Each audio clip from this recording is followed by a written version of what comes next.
Welcome back, everyone. I'm David Wasilewski. I'm the Executive Director of the Vera Institute for Business Ethics at Duquesne University, and we're coming to you from a sunny day here in Pittsburgh on campus, and we welcome you back to our Ethics Vibes podcast series, where we look at different ethical issues and ethical tensions across different sectors of the economy. And today we're focused on the ethical tensions of nonprofits, our second episode in this series. So we welcome you back. Today we're very honored to have the President and CEO of the Boys and Girls Club of Western Pennsylvania join us, Chris Watts. And he will be talking to us about some of his ethical tensions and challenges at the Boys and Girls Club. And we hope to share these insights from Chris and help other nonprofits around the country through this podcast. So Chris, welcome. Very nice to have you here. We're honored. Thank you so much.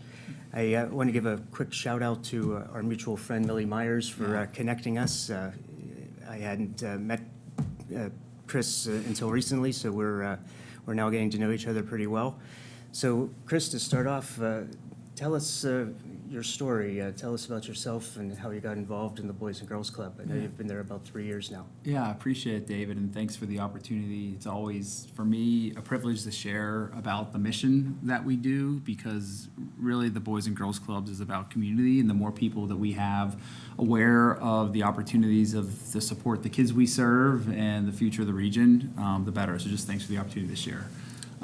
So about the Boys and Girls Clubs and about me personally, this mission has always been something that's resonated with me because I'm someone who benefited from it. Mm-hmm. Growing up in the North Hills area of Pittsburgh, I was able to participate in Boys and Girls Clubs programming as a kid, going to the Millville Club, and just got to have that experience of being with my friends and being supported by mentors and people who cared about me, both in the club but also in the community, participating in sports programs and even in school. And there were moments and times where I needed that pushing and support, and sometimes I deserved it, and sometimes I really needed it. And I really helped shape my future to have a safe place with mentors and programs to help me on my journey to my potential. And that's really what the Boys and Girls Clubs has been about and always been about.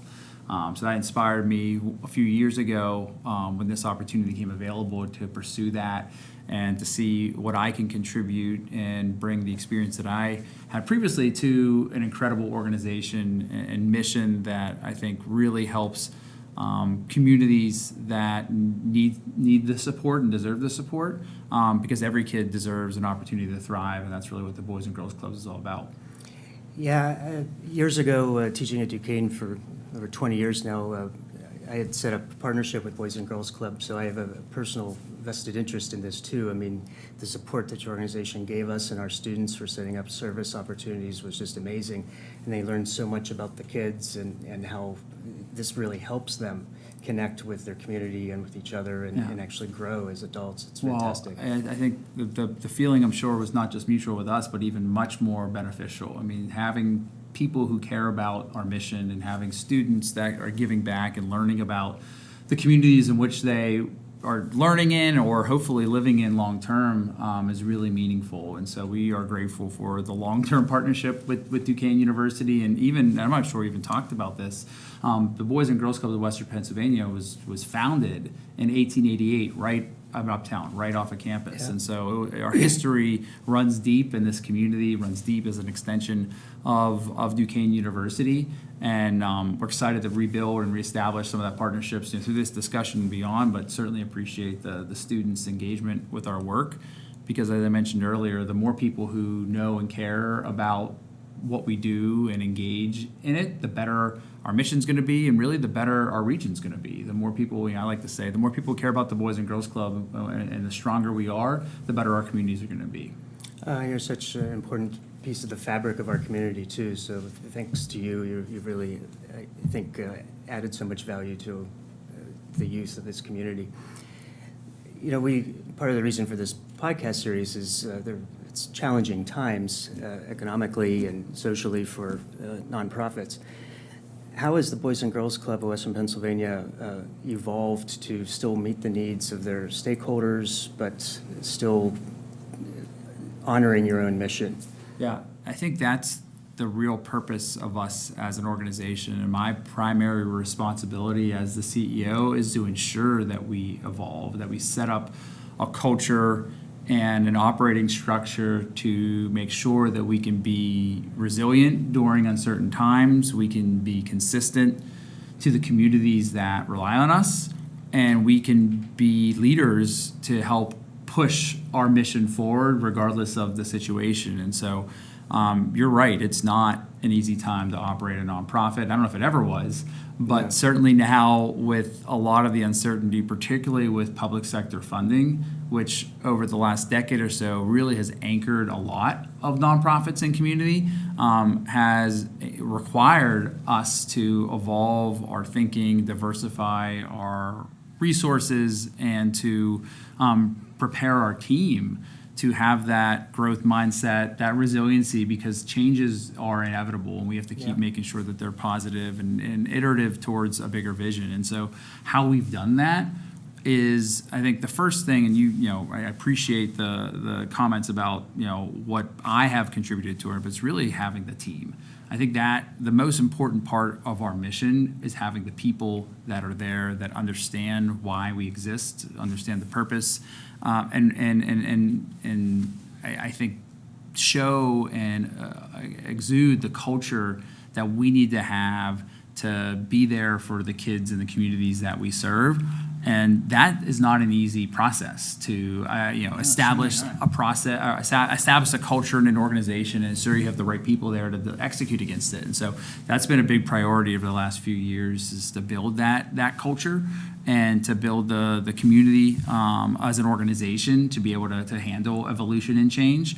But adding depth to the people side is truly understanding the operating model and the finances and the business side of what we do. That's not oftentimes, how I like to start. I like to start in talking about the mission and how many kids, youth we're serving, the impact and the outcomes that we're achieving as a part of our programming, which is why we exist. But you still are hemmed in with the funding But without the challenges. business knowledge and foresight and planning, that mission is a hope. And you without the background foundational elements, the consistency and sustainability of what you do isn't there. And so we've done a lot of work, and with the support of our incredible philanthropic and foundation community here in Pittsburgh, have been able to develop plans that it took almost 2 years of looking at data and numbers and operating models and sustainability to really understand what makes our mission work, what are the primary drivers, both financially but also operationally, that we need to focus on. And that clarity has helped us ensure that we can get the diversity of resources that we need to sustain and be resilient through different funding streams, but also when communities change. When their community needs change, our ability to react and respond, frankly, is what communities expect. Mm-hmm. And if we can't do that and we have to deny services or limit services, that's going to have a harmful impact on both our communities, but also us as an organization and what people feel about us. And so I think having the right culture and people, as well as truly understanding the operating models, and for us, understanding, we are an organization that has 11 clubhouse locations across multiple counties. We served last year over 12,000 youth. In varying ways, whether it's early childhood programming, kindergarten through 8th grade after school summer camps, teen workforce mental health programming, or sports programming. Each location, each program model is different. The community context is very different in an urban club that we have in downtown Pittsburgh than we have a school-based club in Aliquippa. The funding streams, the needs, the requirements of the youth we're serving is really different. And so understanding that, yes, we have an overarching mission and grounding principles, how we apply that and how that works to financially sustain and programmatically sustain really changes on place to place. And I think that's the type of culture and approach that we need to make sure our team has, that we need to be understanding and responsive to the communities that we serve, and also aware of the funding realities in each location. Yeah, I love your message about the culture and the team as really being so important in driving this and helping adapt the mission to the current challenges. But those realities, those funding realities, can you tell us more about that? What funding realities are you faced with now in this current environment for availability of funds Yeah. and the challenges you face with it? So as an organization, I mentioned some of the mission metrics numbers, but that's really a significant growth of what we had over the last 4 years, almost doubling the amount of youth served. And with that comes almost doubling in the operating budget that we need to deploy that, which we've been fortunate to do that through some significant investments by the public sector. And so we've gotten grants both from the federal government and from the state and from the county to help really stabilize and provide the resources necessary for a lot of our programming. So that accounts about 33 or 35% of our budget. Right now, it's about 10 million. With what happened last year with a state budget impasse and a federal government shutdown, Yeah.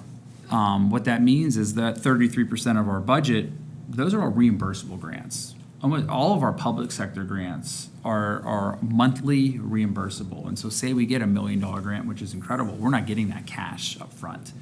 We have to expend to a very strict budget, our monthly expenses, make sure our financial accounting and reporting is correct, invoice on a monthly basis, and hope on a good month we get paid within 30 days. That's ensuring everything is perfect. But when there's factors, whether it's our error or there's state budget impasse, there's turnover, there's a budget shutdown, that 30 days reimbursement goes to 60, 90, 120, and that reimbursement adds up. And so us as an organization needing to ensure that cash flow is effective, we have enough working capital and operating reserves to help navigate that, is a real challenge when you're trying to balance opportunity and growth, but also what is the organization, financial infrastructure necessary to deliver that effectively. And so we're fortunate that we've invested in kind of the operating capacities to have the finance team and the programs team and our staff to do the necessary reporting and diligence for those grants. But at the scale of some of the challenges that happened last year, frankly, it was more above and beyond what an organization like us was able to handle. We lean on lines of credit if necessary. We lean on historic funds that we have available, but we needed to really double down and to really focus on what type of resources we needed to have to be resilient during the realities of the world. And so we've embarked on a capitalization plan now and have done that analysis and research on what it's going to be necessary for us to deliver our mission moving forward, and are hopeful in the coming months we're going to be receiving some good news from some of our foundation partners who are committed to our mission and supporting that we at least have the operational strength to be resilient when those public sector resources vary. We're very fortunate that none of our budget was cut, but we've had some programs that were threatened to be cut and delayed significantly, that we had to lean on our advocacy and our network to help showcase the value of what we do. And we're fortunate we have an incredible network of families and community members that believe in what we do. Yeah, but that engagement with elected right. officials and others is also an important piece for help us sustaining our resources. Now, do you ever run into any ethical challenges based on sort of the tension between need and sort of the ethical source of the funding? So particular funding agencies or funding bodies that may not align with your mission, for example? Yeah, there's multiple levels to think about it. And last year, I think it's not out of school to say is that, we're an organization that diversity, equity, inclusion are at the core of what we do. We're trying to help everyone have access to opportunity. And it's just a foundational idea of why we exist and why we were started. And so when some of the executive orders came out that limited the use of those terms, that had to limit how those terms were applied, we had to really think about what type of programming that we wanted to do and if we needed to change in any way. I'm really proud of how our team responded, that this is core to who we are, and I think it didn't change at all programmatically. So your mission The mission didn't change, but how we articulated our mission and we had to toe a line to not diverge from our core values, but also understanding that our number one priority is delivering our mission. And we need to make sure if we have resources that are critical to that we don't have to subvert our values to obtain, we're going to be mindful of that and communicate effectively. And so that was something last year that was a hard situation, because I think what I'm really proud of, and I mentioned my team, is that most of our team reflects the communities that we serve. And we serve predominantly Black and brown communities across the region. And our commitment to diversity, equity, inclusion is vital for the type of organization they want us to be. And so understanding that and working collaboratively with my team on how to navigate that was something I was really proud of, that we can work through that with the core mission at its heart, because they and my team and collectively believe that we're in the right direction. So that situation was real and continues to be real, and that we're mindful about it. But another piece that's kind of more fundamental that I think every organization probably thinks through is that, when we report on grants and we do data analysis, that's up to our ability to do that record keeping effectively, and certainly there's audits and things that cover our basis. But I've been in situations, or I've talked to other organizations that you have the ability to submit a grant report that's going to make you look really good, or you have an opportunity to make a grant report that's honest and talks about lessons learned. And I found so much value in the transparency and honesty of our ability to deliver our work, rather than just trying to make us look good in a moment, because we want our funders to truly know our limitations and challenges, and that trust and communication through that process has helped strengthen our relationships with funders. If we just told them all the time that everything's going great and the numbers are perfect and we don't need any support, then we might not showcase a need. And so we've been able to, I think, do a good job of both being transparent when there's challenges, but that also helped unlock resources to help us address some of the things on our end to be better. It takes a lot of moral courage to uphold those ethical values, and uphold your mission, especially in this current environment. In this current environment, are there any particular programs that are thriving based on what the situation is? Yeah, as I mentioned earlier, each club location has a different model and a different responding to the community need, and frankly the type of team we have there requires some dynamic approaches. And a common theme that we've been saying here recently, which is an obvious one, is we should be striving to meet our kids and communities where they are, and instead of trying to have kids just come to the club and we'll serve them there and we'll figure it out. It's unfortunately not if you build it, they will come. There's transportation barriers, there's other activities that kids may be pursuing, some wonderful, some not as wonderful, that may distract them from their time. And so we need to make sure whatever programmatic activities that we feel are going to be impactful are resonating. And there's logistical challenges. We don't think about that normally, but that's actually very much part of it, isn't it? It's logistical and financial challenges, frankly. And so we've adopted a lot of our programs, and the ones that we've seen the most tractions is when we're meeting kids where they are. And so, for example, we've evolved a lot of our teen programming to be not just at the club, but also dynamic activities that sometimes it's at the club, sometimes it's virtual, sometimes it's at third-party locations, especially when we're doing workforce pathways initiatives that teens are learning about certain industries or sectors. We want them to experience it firsthand. And so that is a much more engaging type of experience that our teens can have, and it makes them more interested in wanting to participate. But also connecting virtually unlocks them to leaders and resources that are outside of their traditional community as well. And so that's it's absolutely a benefit. We've also found that working really closely with schools and school districts has really unlocked our full potential as an organization to drive resources and to deliver our mission. And so whether that's delivering traditional after-school programs or summer programs within the school walls, or even programming during the school day, that we're still driving the same outcomes that we're trying to achieve, but just in a different format. Well, Chris, I think you're covering a lot of ground here. I think maybe the last question for this particular session is sort of forward-looking. Where do you see the sustained growth of Boys and Girls Club Western PA going, your expansion plans? Because I know you started in Allegheny County and now you're branching out into more Western Pennsylvania. How do you see the future of the club going? Yeah, I think first and foremost, we want to make sure that the communities that we're currently in, that we're doing our best to serve them holistically.